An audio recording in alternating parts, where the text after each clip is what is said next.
Okay. Sorry? A bit more. Oh, yes, zoomed in, absolutely. Okay. Now, are we all listening?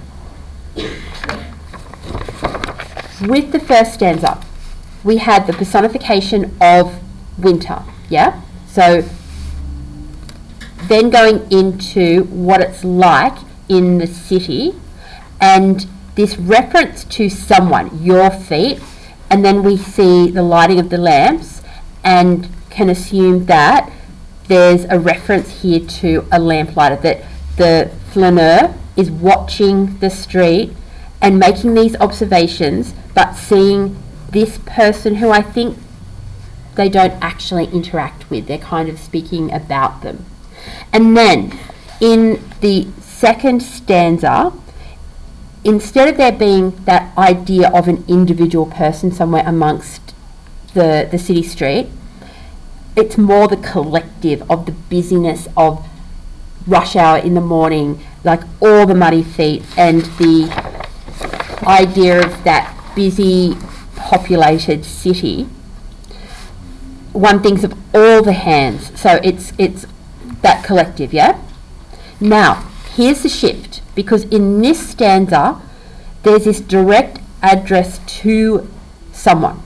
You tossed a blanket from the bed. You lay upon your back and waited. You dozed. So this really clear shift to talking directly to someone. Now, and it continues on all the way through.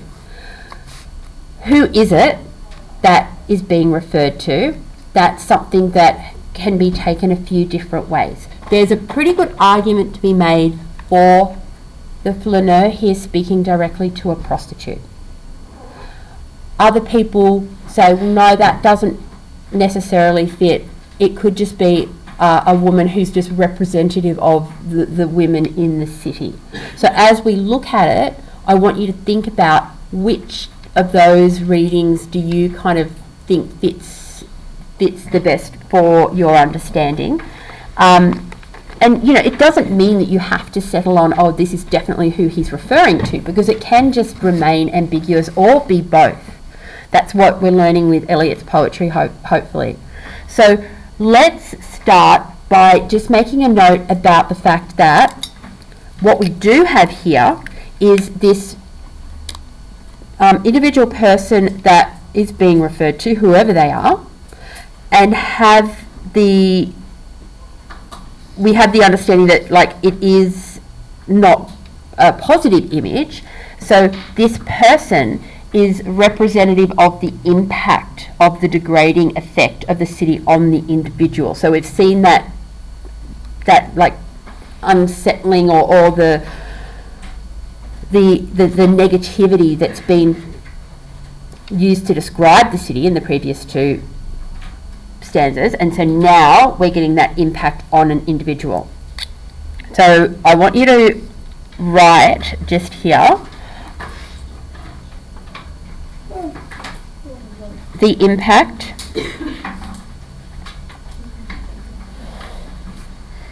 of the degrading effect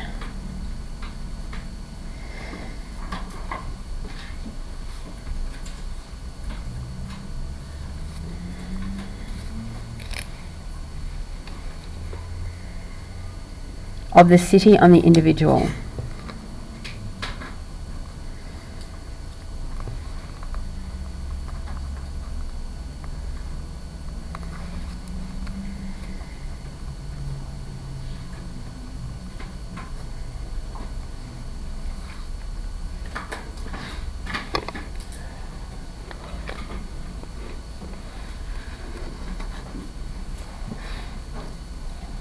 You tossed a blanket from the bed.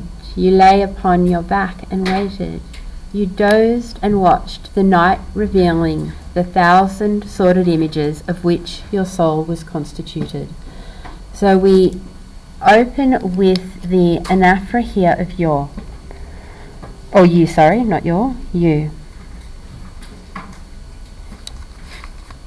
So let's just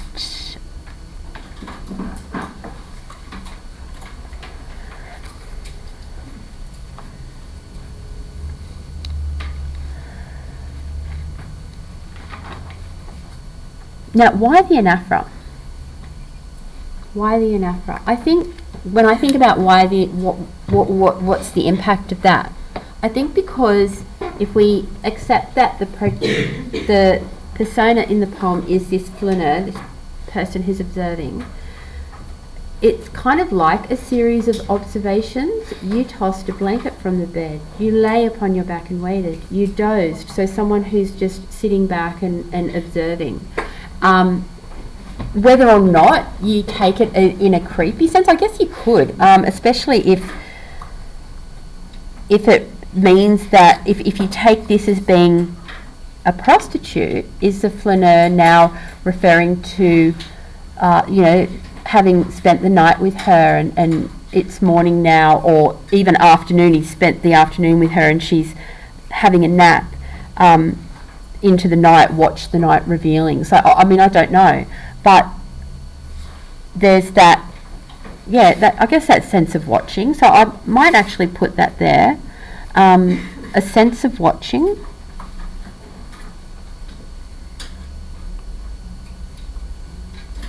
Because it's not accusatory or anything like that.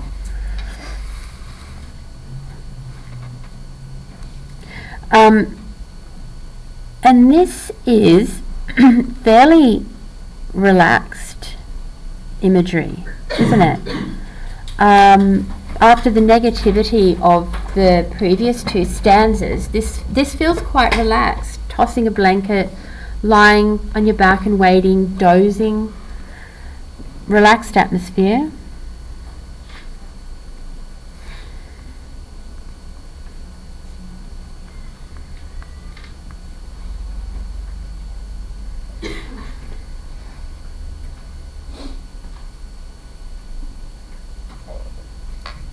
I guess there's a sense of comfort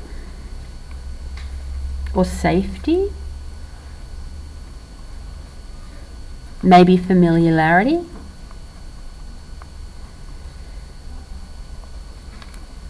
So these are just ideas.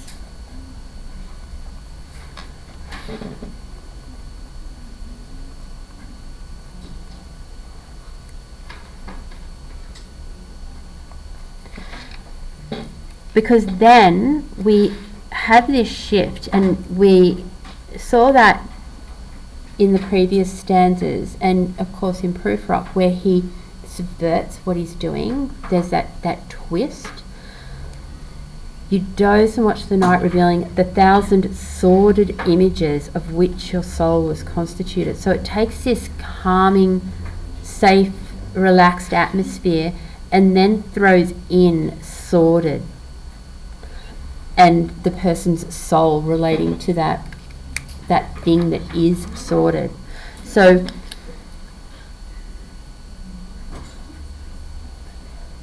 we shall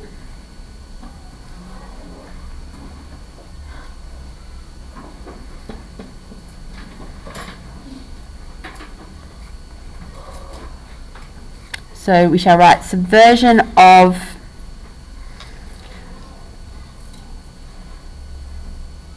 the first 3 lines.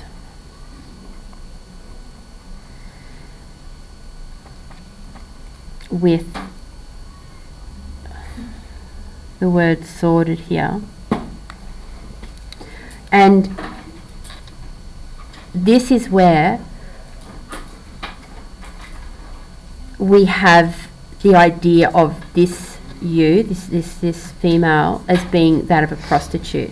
Now, we know that she's female because down here where it says you curled the papers from your hair, what that is referring to is in the 20s, the early 1900s, women used to curl their hair by getting curling paper and of a night curling it around so that in the morning when they took the paper out, it resulted in that curl. So prior to prior to hot irons and all that sort of thing.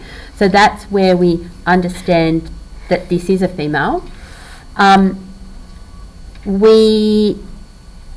When we get to this, of which your soul was constituted, that's really damning, okay? So when I'm talking about the subversion of this image of a woman just dozing, if her soul is constituted of sordid images, it means that she's corrupt, that she's full of the things that go against morality. So, sexual promiscuity.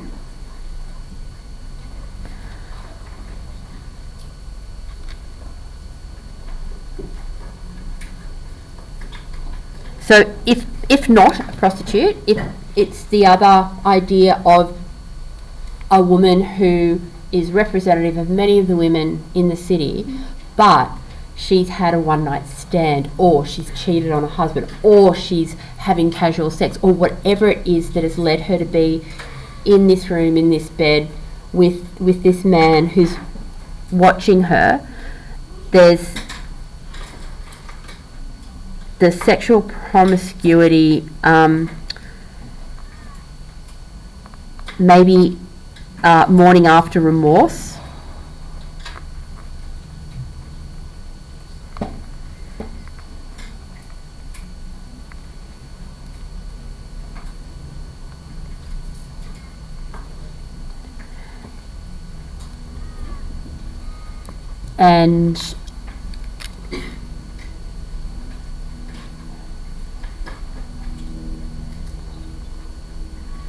And this is where maybe prostitute.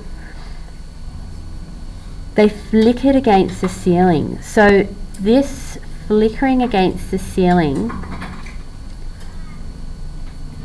gives us this image of something burning, and so it could be a religious allusion to hell, the idea of hellfire, and that imagery of the flickering of the fire within hell being projected onto the ceiling through her conscience, or through the exposing of her sins.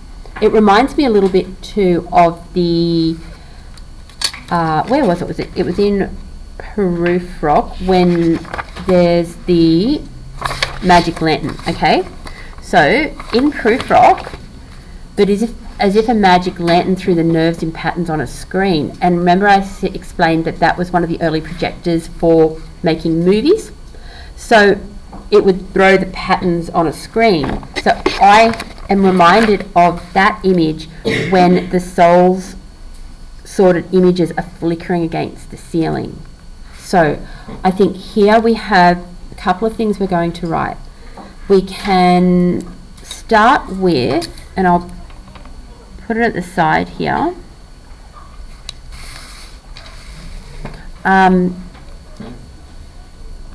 Recalls the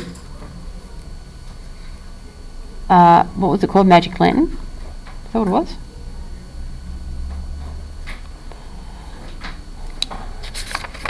I'm pretty sure it was. Yes, magic lantern. Sorry.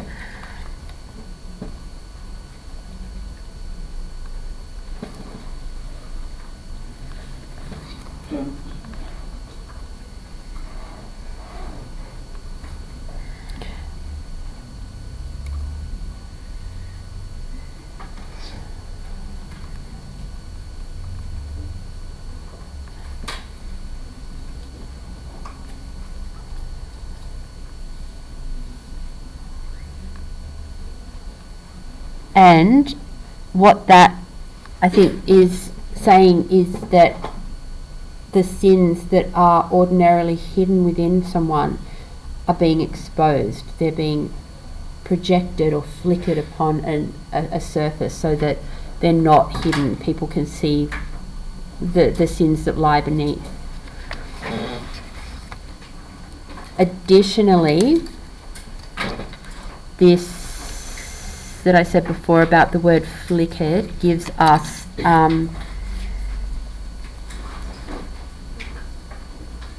religious allusion to hell.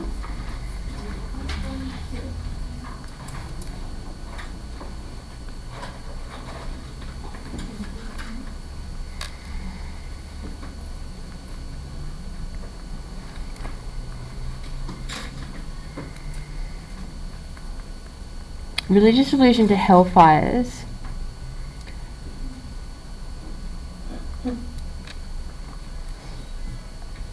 The soul being tortured.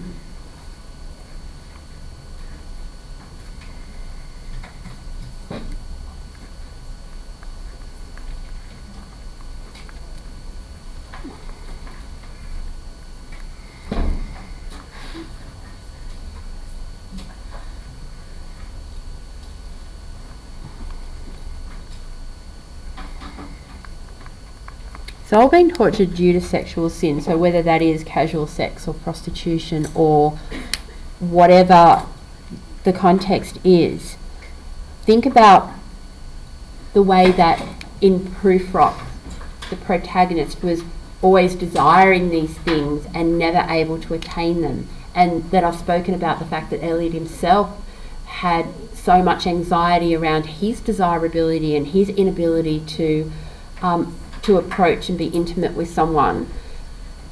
And then you think about how he's really damning this idea of casual sex or prostitution. He was a religious man. He was searching for the right religion, but he was still religious, so he definitely had these moral values that he grew up with. Remember, he grew up as a Unitarian, and that there was that teaching that he had from his parents about the sinfulness of sex and the shame of it, and that it's just there for the creation of babies and nothing more. And so it makes sense that there would be these representations or explorations of the sin that perhaps he sees other people committing or that he's concerned about. And when the world, where am I? I've got and when the world, I'm just going to turn my page here like a piano player, or someone I'm a musician in an orchestra turning my sheet music. And when all the world came back and the light crept up between the shutters, and you heard the sparrows in the gutters. Now, the personification here that leads into you had a vision of the street as a street hardly understands. So we're about to return to this personification of the street. But we've got the light also being personified before that, with the verb crept suggesting morning as a conspirator. So again, subverting that romanticist notion of morning as this hope and the new day. If you remember, we talked about that at the beginning of the second stanza, when the morning comes to consciousness, and we said that there is this undermining of the romantic trope, because the morning offering hope is subverted into it being about being hungover and smelling of beer. And so that occurs again here with crept, because people creep when they want to hide something, when they don't want to be seen or be caught. So let's underline the light crept and make a note of personification.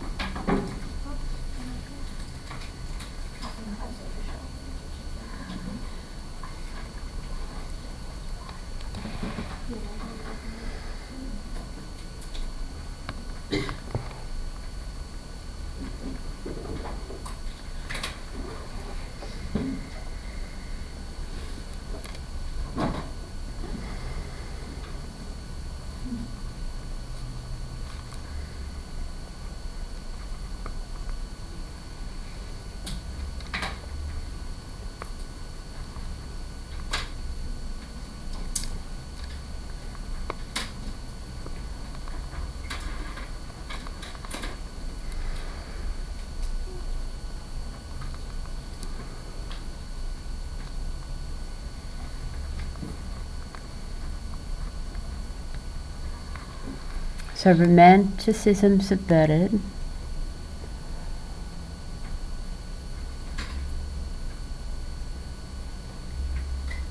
and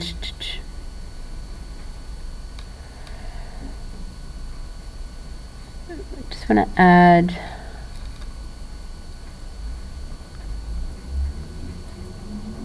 something to be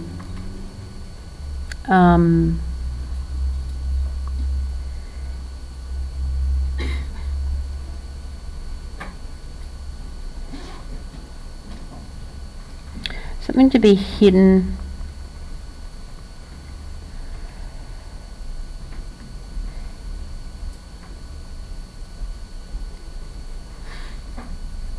no, this kind of doesn't make sense, but let me explain. Something to be hidden from the light. So what I mean by that is the light isn't what's hiding. If you think of someone creeping up behind someone to scare them or to see what they're doing, it might be that there's someone who's shoplifting and a police officer creeps up behind them to be able to witness them actually stealing something without being without realizing they're being seen.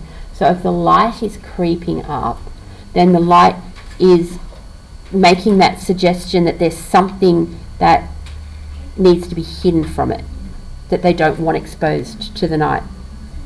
Sorry. And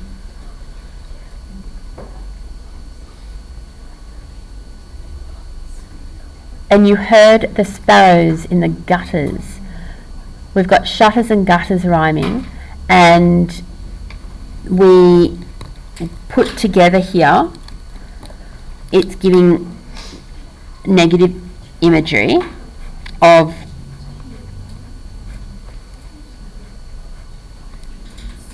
so rhyme, negative imagery,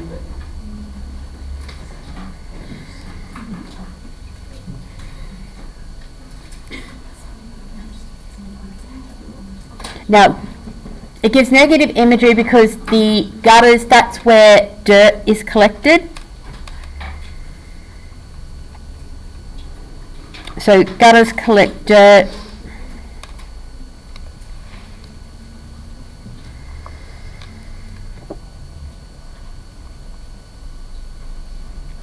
And shutters alludes to the hands that are raising dingy shades in 1,000 furnished rooms. So you can have shutters, you can have shades. So alludes to the dingy shades.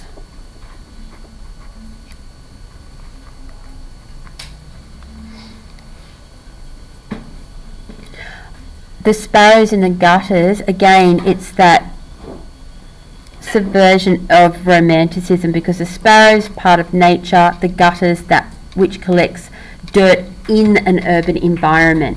So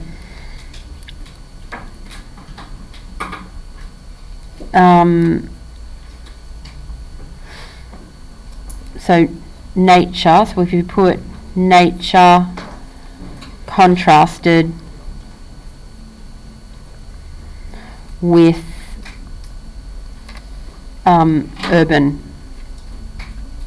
I shouldn't have written that there. I can't really see it myself. Hold on. I'm just going to write exactly that, but I'm going to put it where we can actually see it. And then, so here, sparrows.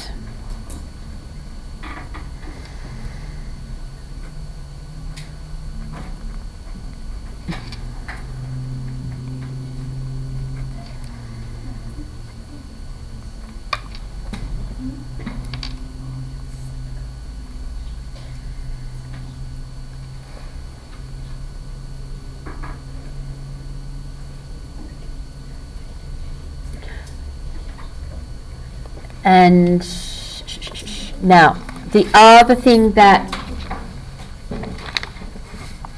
we've got happening here is the word street, and you had such a vision of the street. Now Eliot often refers to prostitution in terms of the streets, the streetwalkers, a lady of the street.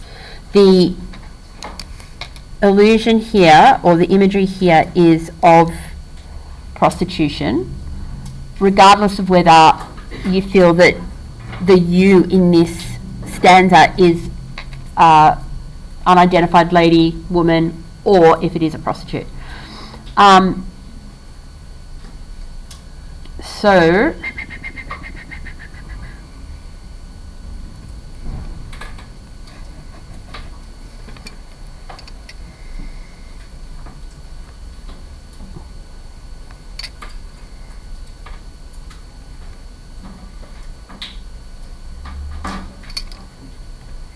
we've got image of prostitution. We've got the personification here of the street, as the street hardly understands.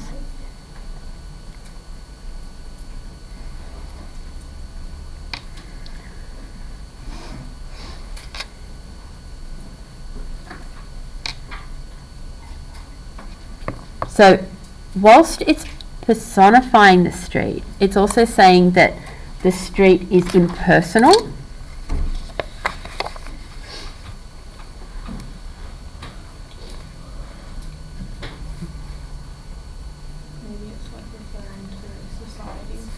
Yeah, I think you're right, referring to society. So the street is impersonal.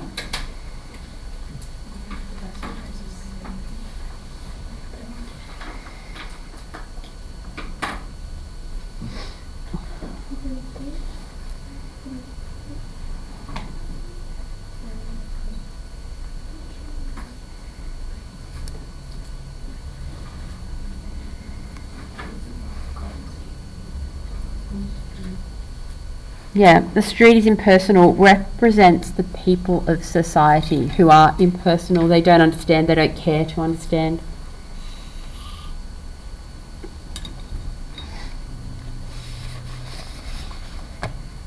And in the third line, I also thought that the night revealing was like the man corrupting the woman.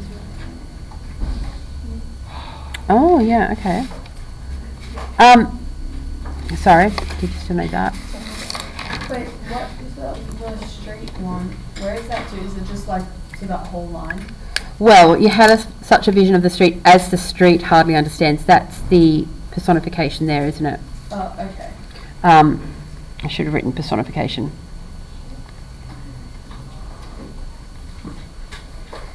Okay, so suggestion just made, which I quite like.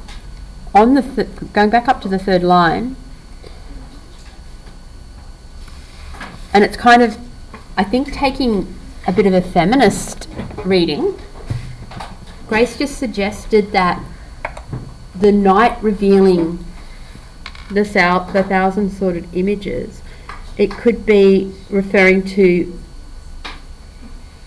did you mean like Like the man corrupting the woman? the man revealing his body and corrupting the woman. Yeah, so is it that it's kind of the age-old thing, right? You know how people forever have debated the ethics of prostitution, and it's always around the actions of the woman, and very rarely is the man involved or the men involved, are they ever questioned? So people will be very damning of prostitutes and then don't kind of extend that thought to consider what about the men who visit the prostitutes.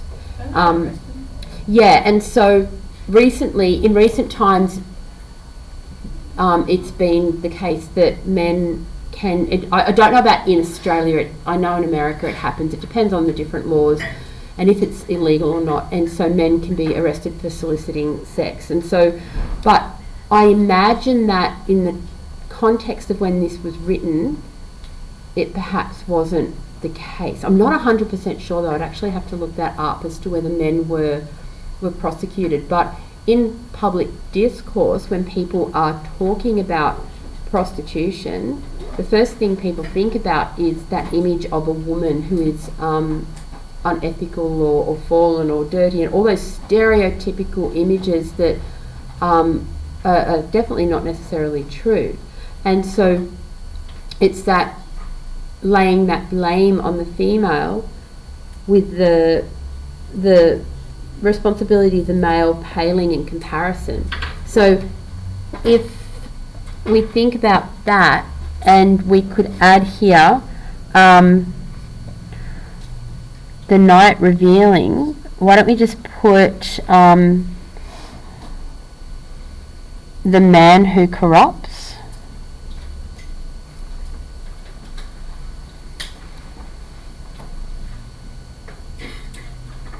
And because it's night, I'm thinking like that's his darkness, and then it's reflecting onto her. Yeah. The night revealing 1,000 sort of images. So I'm going to put this, because it won't fit where I'm writing it. So if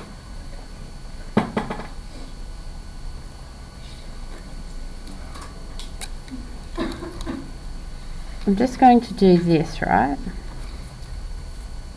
And then place a note up here. This is kind of like just ideas. Grace is suggesting this. So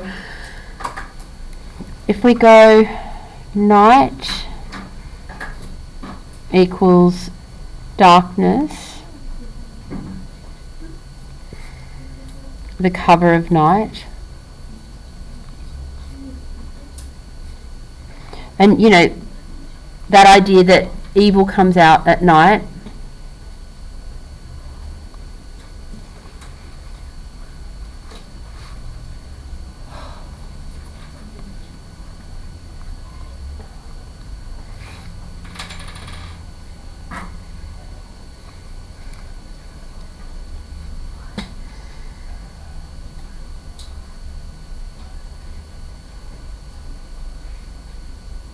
So because it's personification, watch the night revealing. And so if we think of that as being personification of night, so the night has captured the memories of all the all the sort of things that have been done, and maybe there is no hiding. And if we're thinking about sin and redemption and God, if the night sees and understands and remembers and can reveal, that could be symbolic of the fact that ultimately you can't hide your sins and you can't hide them from God. They'll be revealed, they'll be flickered against the ceiling. What do you think?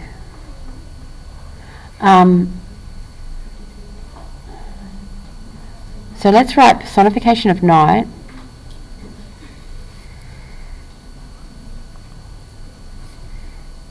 Of the night that reveals rather than uncovers, or rather than hides.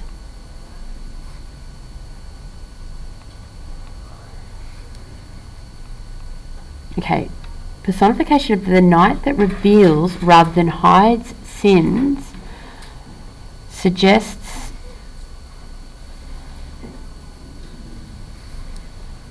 that sin can never be hidden from God.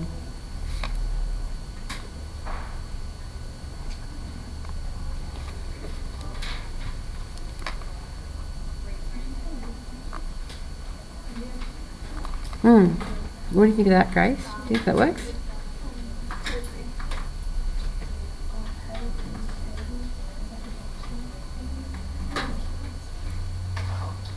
And then, okay, so if this is that night has revealed sin, did everyone get that, or was I too quick?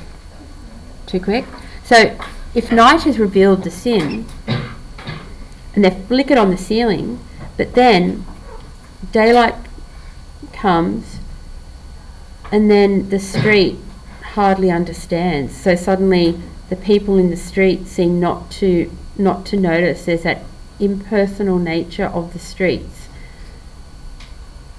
And because they never understand that it can also be the man's fault and not just the woman's. Yeah, the idea of misunderstanding. And it could also be taken if it was, you could take it a few different ways. It could be if it's the idea of casual sex that he's talking about as opposed to prostitution. It could be, but everyone misunderstands that there's, maybe there's beauty there, or maybe not, because we're talking about sordid images. But certainly misunderstanding. So let's just add here misunderstanding, because that's something that the modernists are always writing about. Was I too quick, guys? Did everyone get that note, or do I need to put it back up?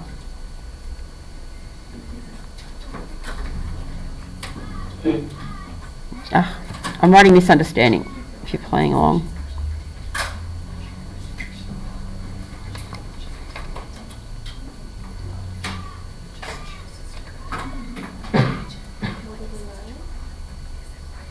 Okay, misunderstanding.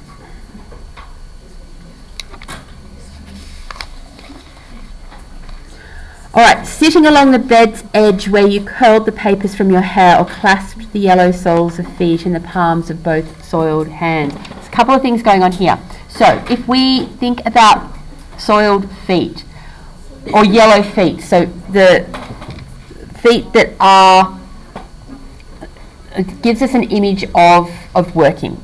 It could be images of the worn out lower classes. And if you're clasping the yellow soles of your feet, there's that sense of them aching, exhaustion after being on your feet all day. And it could be, referring us back to that image of the inhumanity of the production lines and working until you fall. There's the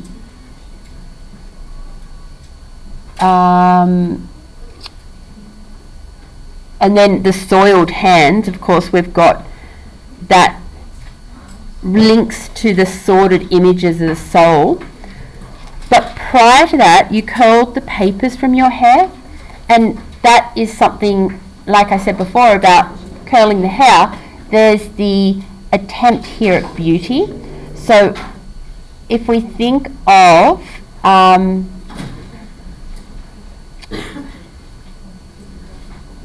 trying to create beauty, so here if we go trying to create beauty,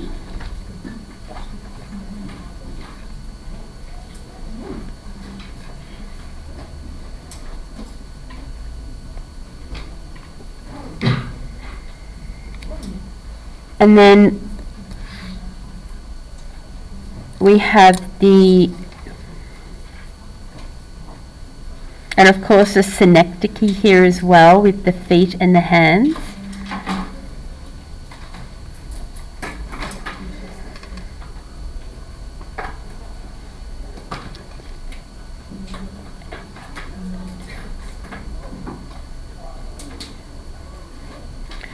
Synecdoche.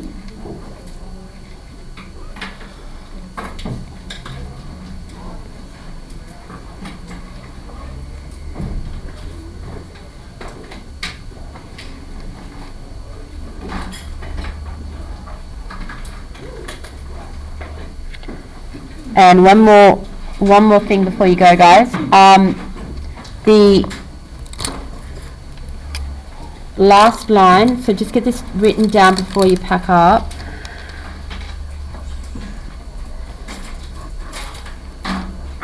And it is that we have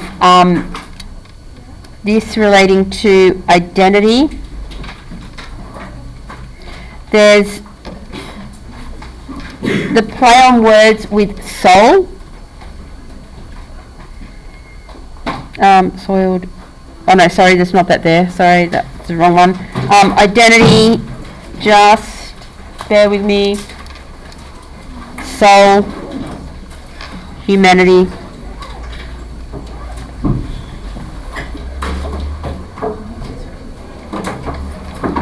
Marked and damaged.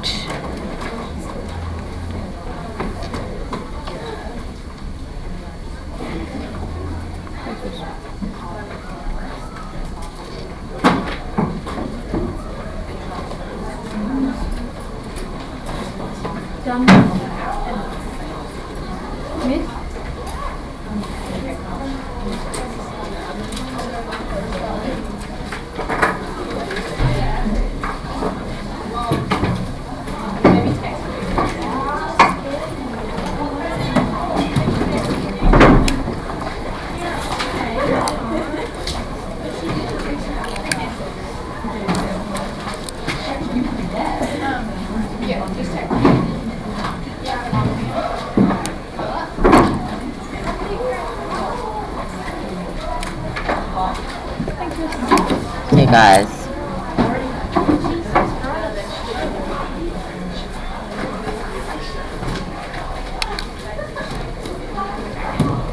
Thanks, Miss. So, yeah.